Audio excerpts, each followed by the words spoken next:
जी की। और अब आगे दूसरा जो प्रमाण है जो बिल्कुल अकाट्य है, जिसे कोई काट नहीं सकता है और उसको हमने समझने की आवश्यकता है, क्योंकि भेद परमेश्वर ने बीच बीच में सारे छोड़ रखे हैं अपने बच्चों के लिए। एक साथ संगति का टुकड़ा परमात्मा ने आप और हम सत्सेवकों को कलयुग की बिचली पीढ़ी में डालना था। इसलिए जिस समय परमेश्वर ने वो अनमोल सत्संग किए तो परमेश्वर ने कुछ चीजें आप और हम सत्सेवकों के लिए छोड़ दी थी, ताकि हम समय आने पे परमेश्वर की महिमा का गुणगान कर सकें और अपने तमाम भगत भाई बहनों के साथ बैठ के लाइव साथ संगति कर सकें। और गुरु ही परमात्मा है और 8 सितंबर 1951 के दिन अतिथि रूप में प्रकट हो चुके हैं। इस बात को हम अपनी आत्मा से और अपने दिल से स्वीकार कर लें, क्योंकि ये प्रेजेंट गुरु है, वर्तमान गुरु है। और वर्तमान गुरु को यदि हमने परमेश्वर के रूप में स्वीकार नहीं किया तो पुण्यात्माओं मोक्ष होना असंभव है। तो अब बात करते हैं हम दूसरे सबूत के ऊपर, जो कि बेहद अकाट्य है। आपने बड़ी ही बारीकी से इसको समझना है, बहुत ही बारीकी से, क्योंकि ये बहुत ही महीन है, बहुत ही सूक्ष्म है। और जिसके समझ में आ जाएगा उसको पता चल जाएगा कि 13वें पंथ का वास्तविक संचालक कौन है। 13वें कबीर पंथ का वास्तविक संचालक कौन है। सबसे पहले तो आप ये सुन लीजिए परमेश्वर के मुख कमल से कि 13वां जो पंथ होगा उस 13वें पंथ को चलाने वाला कौन होगा। अगर आप संत रामपाल जी भगवान को और कबीर जी को दो रूप में देख रहे हैं तो आप इस वीडियो को ध्यान से सुनिएगा, छोटे से सत्संग को, जिसमें परमात्मा कह रहे हैं कि 1997 कलयुग के बीत जाने पे मेरा 13वां पंथ चलेगा। 1997 ध्यान रखना, 13वां पंथ ध्यान रखना। और 13वें पंथ को कौन चलाएगा तो गुरुदेव कह रहे हैं कि साहेब कबीर आए निज घर सू और फगवा दीन्यो नाम, यानी 13वें कबीर पंथ को चलाने वाला खुद कबीर परमात्मा होगा। तो इस छोटे से सत्संग में 3 चीजों को ध्यान रखना, 1997 कबीर परमात्मा और 13वां पंथ, फिर आपके कंसेप्ट क्लियर में आ जाएगा।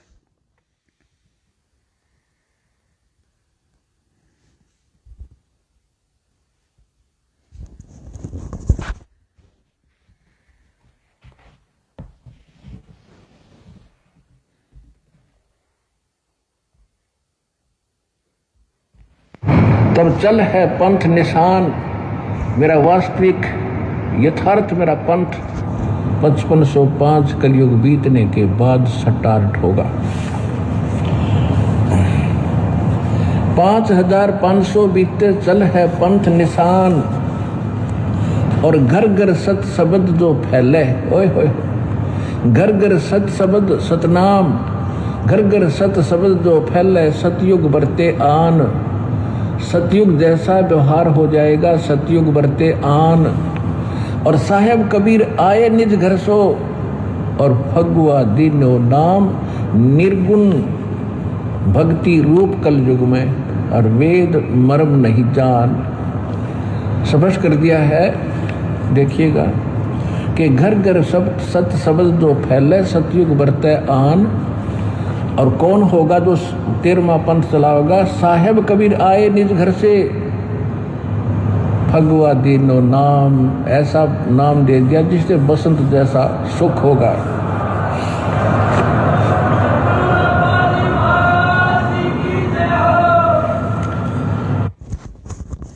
तो पुण्यात्माओं, वीडियो आपने सुना परमात्मा का। 3 चीजें आपने इसमें ध्यान रखनी है। पहला ये कि 13वां पंथ कब चलेगा? 1997 बीत जाने पे, 1997 पूरे होने पे, यानी जो वाणी है कि 5000 और 500 जब कलयुग बीत जाए, महापुरुष फरमान तब जग तारण को आए। तो 1997 में कलयुग के 5500 वर्ष पूरे हो जाते हैं। तो 13वां पंथ कब चलना है? 1997 बीत जाने के बाद, नंबर 1। नंबर 2, कौन चलाएगा? तो गुरुदेव ने कह दिया कि कौन चलाएगा पंथ? साहिब कबीर आए निज घर से, खुद वो कबीर परमात्मा ही अपने निज घर से आएगा, सतलोक से आएगा और 13वें पंथ का संचालक होगा। ये दो चीजें आप जी ध्यान रखना। अब एक सत्संग जो आपने पहले सुना था 12वें पंथ के विषय में, थोड़ा एक बार दोबारा सुन लीजिए, जिसमें परमात्मा, सिर्फ आपने इतना ध्यान रखना है, जिसमें परमात्मा कह रहे हैं कि 12वें पंथ हम ही चल आवें। तो उस 12वें पंथ में मैं आऊंगा स्वयं, और फिर सभी पंथों को खत्म करके एक पंथ बनाऊंगा, और सारी सृष्टि मेरा ही नाम लेगी। तेरे 42 वंश क्या सारी सृष्टि न पार करूंगा धर्मदास, इन 42 की चिंता छोड़ तू। तो सुना आपने, इस सत्संग में पूज्य गुरुदेव जी हमें कबीर सागर से दिखा रहे हैं, कोई अपनी तरफ से लिखा हुआ नहीं बता रहे। कह रहे हैं कि 12वें पंथ हम ही चल आवें और सब पंथों को मिटा के एक पंथ चलावें। तो कबीर परमात्मा ने कौन से पंथ में आना था? 12वें पंथ में, क्योंकि परमात्मा कहते हैं संत वचन पलटे नहीं, पलट जाए ब्रह्मांड। तो उस कबीर परमात्मा ने 13वां पंथ चलाने के लिए कौन से पंथ में आना था? 12वें पंथ में। और 12वें पंथ में आके फिर उन्होंने 12वें पंथ को समाप्त करके फिर 13वां पंथ चलाना है। और 13वें पंथ का संचालक कौन होगा? खुद कबीर परमात्मा। और 13वां पंथ कब स्टार्ट होगा? 1997 के बाद से।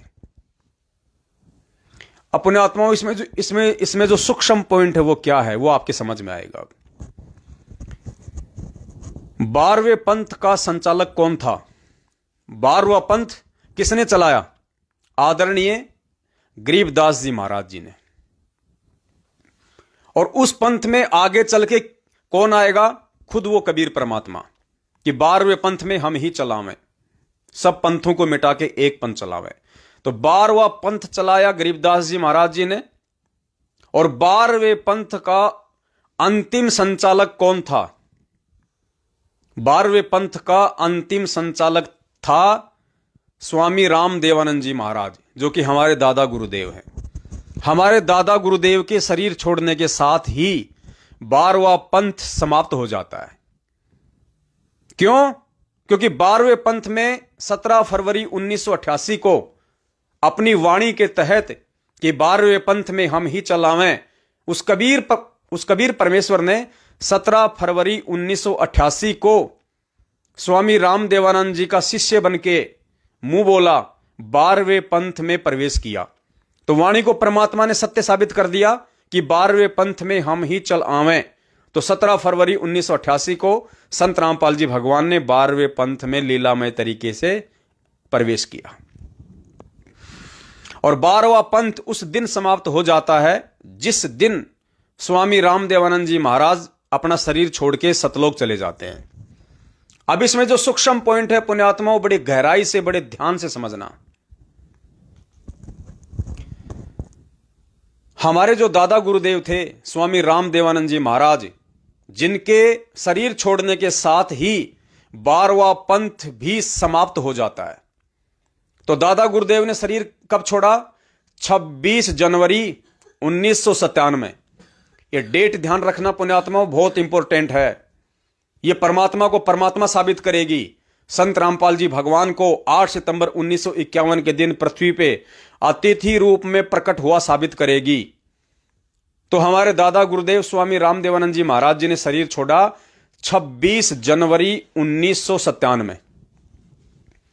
और 26 जनवरी 1997 में उनके शरीर छोड़ते ही 12वां पंथ बिल्कुल समाप्त हो जाता है गरीबदास जी महाराज जी का। और फिर अपने गुरुदेव कहते हैं कि मुझे कबीर परमात्मा मिले सतलोक से आके 1997 में। वो डेट क्या है? मार्च 1997। क्या डेट है? मार्च 1997। यानी 26 जनवरी को दादा गुरुदेव ने शरीर छोड़ा, 12वां पंथ समाप्त हुआ। और सतगुरु रामपाल जी भगवान जी के अनुसार उनको कबीर परमात्मा सतलोक से आके सह शरीर उनको कब मिले? मार्च 1997 में। तो जनवरी हो गई पहले और मार्च हो गया बाद में, यानी 1.5-2 महीने का फर्क हो गया स्वामी रामदेवानंद जी महाराज जी के शरीर छोड़ने में और सतगुरु रामपाल जी भगवान को कबीर परमात्मा सतलोक से सहशरीर आके मिले मार्च 1997 में। इस प्रोसीजर के बीच में लगभग 1.5-2 महीने का गैप है। बस ये चीज ध्यान रख लो पुण्यात्माओं। अब आगे ध्यान से सुनना। अब 13वां पंथ कौन चलाएगा? अभी जो सत्संग सुना आपने कि साहेब कबीर आए निज घर सो फगवा दीन्यो नाम, यानी 13वां पंथ कौन चलाएगा? 13वें पंथ का संचालक कौन होगा? कबीर परमात्मा। खुद गुरुदेव ने सत्संग में बताया कि 13वें पंथ का संचालक खुद वो कबीर परमात्मा होगा जो अपने सतलोक से आएगा। अब पुण्यात्मा विचार करने वाली बात यह है, यदि 13वें पंथ का संचालक स्वयं कबीर परमात्मा होगा और यदि वे संत रामपाल जी महाराज जी को मार्च 1997 में आके मिले हैं, तो पुण्यात्माओं फिर ये वाणी फैल हो जाएगी कि 12वें पंथ में हम ही चल आवें। कबीर परमात्मा एक तरफ तो कह रहे हैं कि 13वां पंथ मैं चलाऊंगा और गुरुदेव कह रहे हैं कि मुझे वो कबीर परमात्मा मार्च में दिन के 10 बजे सतलोक से आके मिले, और दूसरी तरफ वाणी कह रही है कि 12वें पंथ में हम ही चलावें। खुद कबीर परमात्मा कह रहा है कि 12वें पंथ में मैं खुद चल के आऊंगा। तो 12वां पंथ तो जनवरी 26 जनवरी 1997 में कोई समाप्त हो जाता है, जबकि कबीर परमात्मा आए हैं मार्च 1997 में। तो 12वें पंथ में कहां आए कबीर परमात्मा? क्योंकि 12वां पंथ तो दादा गुरुदेव के शरीर छोड़ने के साथ ही समाप्त हो गया। और गुरुजी कह रहे हैं कि मुझे कबीर परमात्मा मिले मार्च 1997 में, तो वो तो 12वें पंथ समाप्त होने के 2 महीने बाद में आए। तो फिर 12वें पंथ में कौन आया? पुण्यात्माओं यही भेद है, यही सूक्ष्म है। खुद संत रामपाल जी भगवान 17 फरवरी 1988 को अपनी वाणी के अनुसार कि 12वें पंथ में हम ही चलावें, सब पंथों को मिटा के एक पंथ चलावें। 12वें पंथ में कौन आया? मार्च 1997 में संत रामपाल जी महाराज जी को मिलने वाला वो कबीर परमात्मा आया, या फिर 12वें पंथ में 17 फरवरी 1988 को संत रामपाल जी महाराज जी आए? अगर 13वें कबीर पंथ को चलाने वाला वो कबीर परमेश्वर होगा तो उसके विषय में स्पष्ट है कि वो 12वें पंथ में ही आएगा।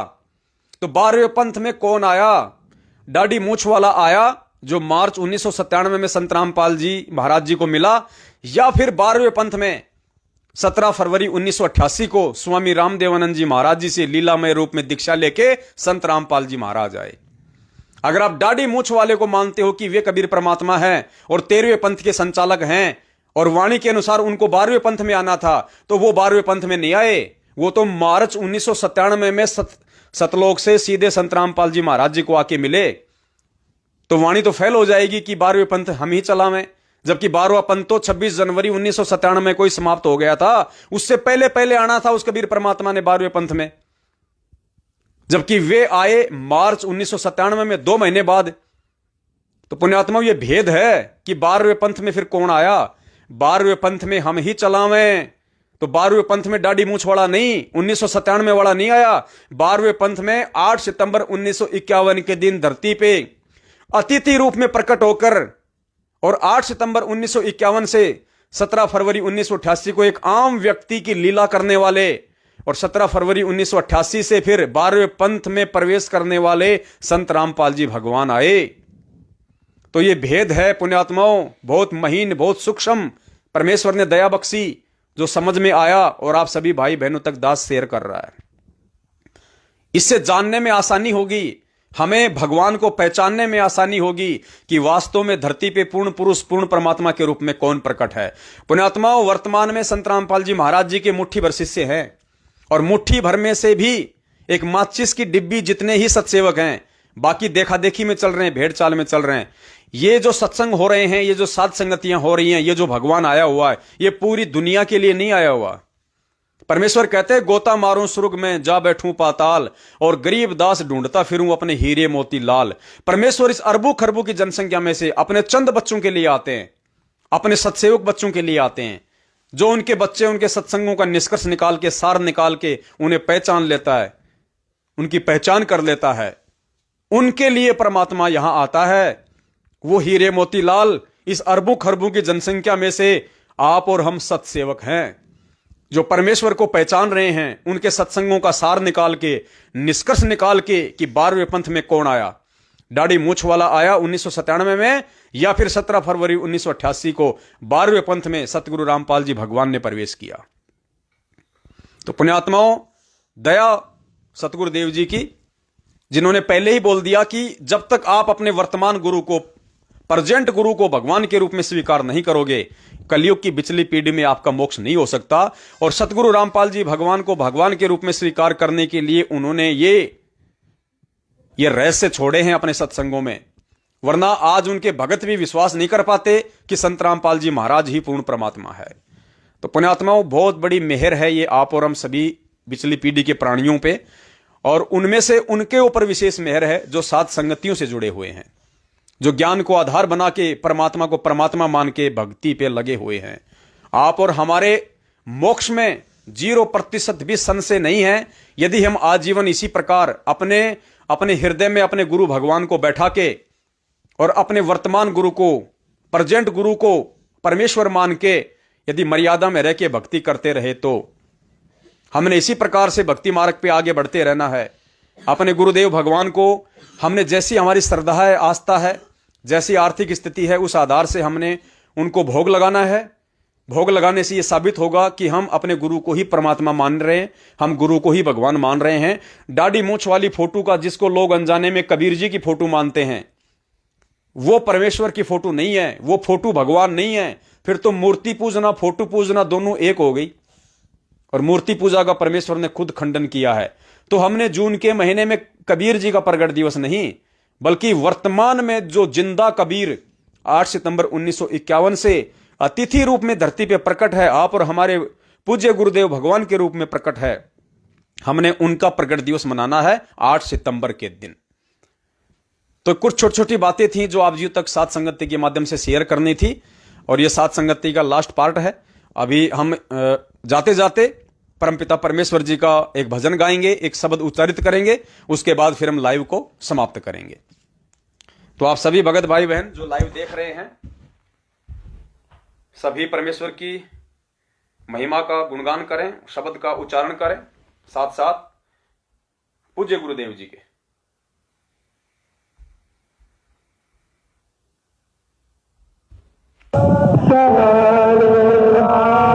साहिब थारी सेवा पे कुर्बान, गुरु जी धनाने वाले, साहिब थारी सेवा पे कुर्बान, गुरु जी धनाने वाले, यो संसार फूस का पूरा, यो संसार फूस का पूरा, तपत लागते उठे डंडूरा, तपत लागते उठे डंडूरा, हो तार कुछ ना आवे हाथ, गुरु जी धनाने वाले, साहिब तार कुछ ना आवे हाथ, गुरु जी धनाने वाले, हम तारी भगती पे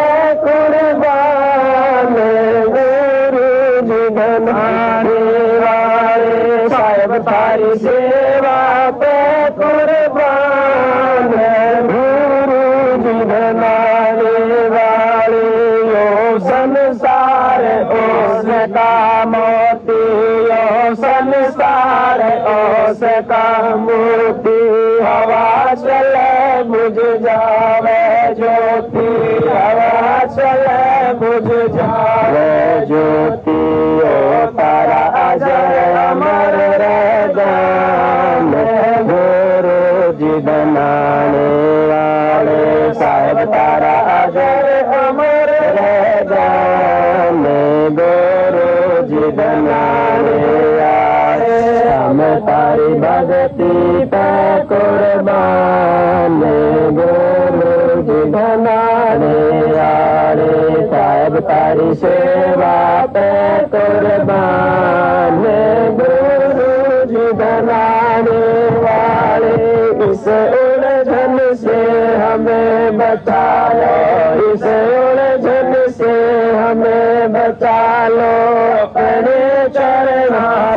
जब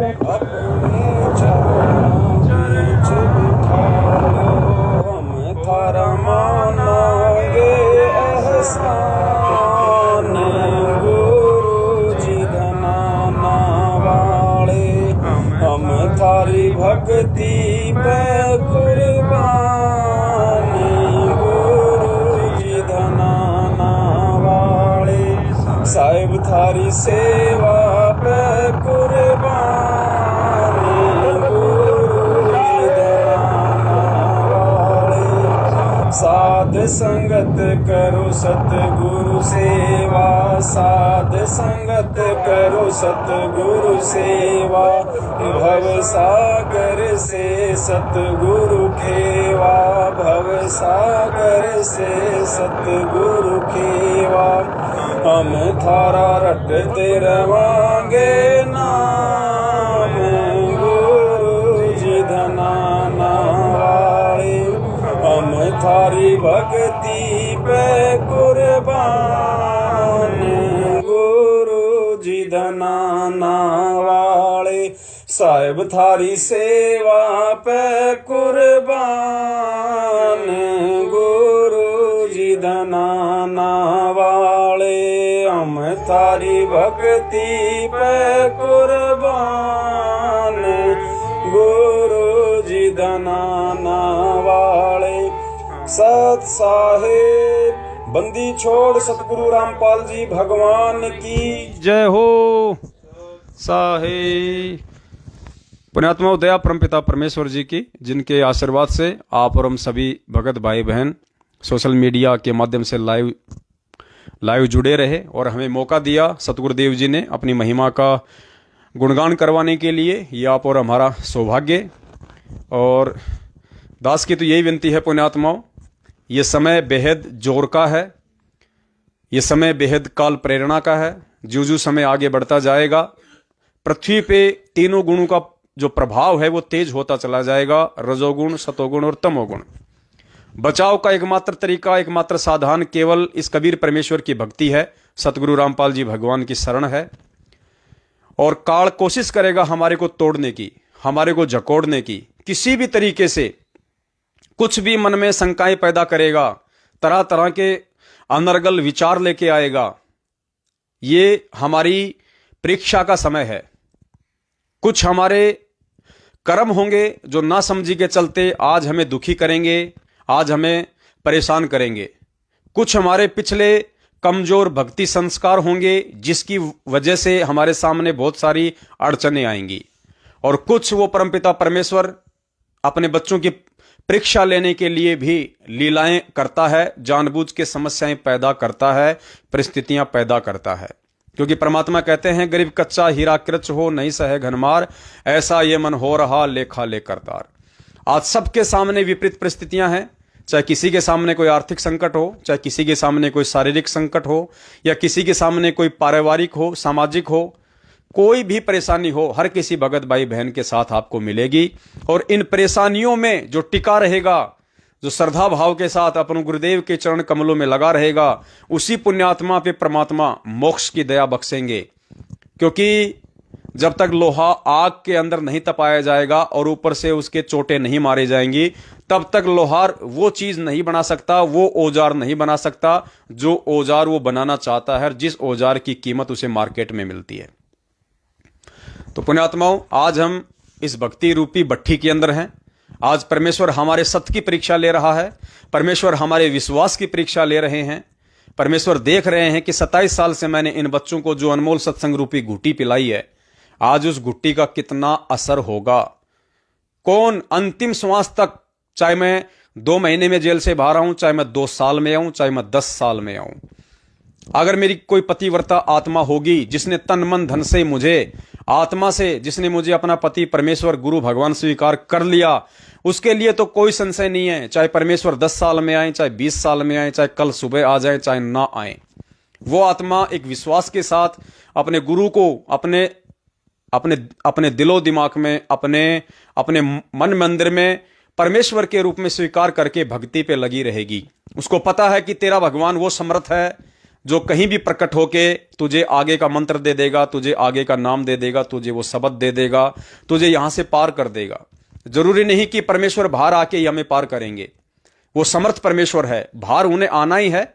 लेकिन दास एक बात बता रहा है कि वो समर्थ परमात्मा इतना समर्थ है, जब उसने सतलोक में बैठे बैठे 21 ब्रह्मांडों को एक विमान की तरह यहां भेज दिया 16 संग कोस दूर, तो वो परमात्मा हिसार जेल में बैठा बैठा अनंत आत्माओं को सतलोक भेज सकता है।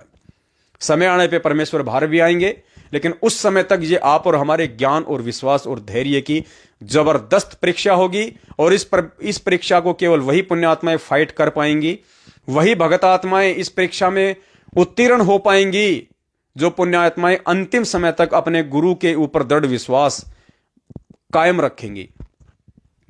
और इस वर्तमान जोर के समय में अपने गुरु के ऊपर दृढ़ विश्वास, श्रद्धा और समर्पण बिना साध संगति के पुण्यात्माओं बिल्कुल भी संभव नहीं है।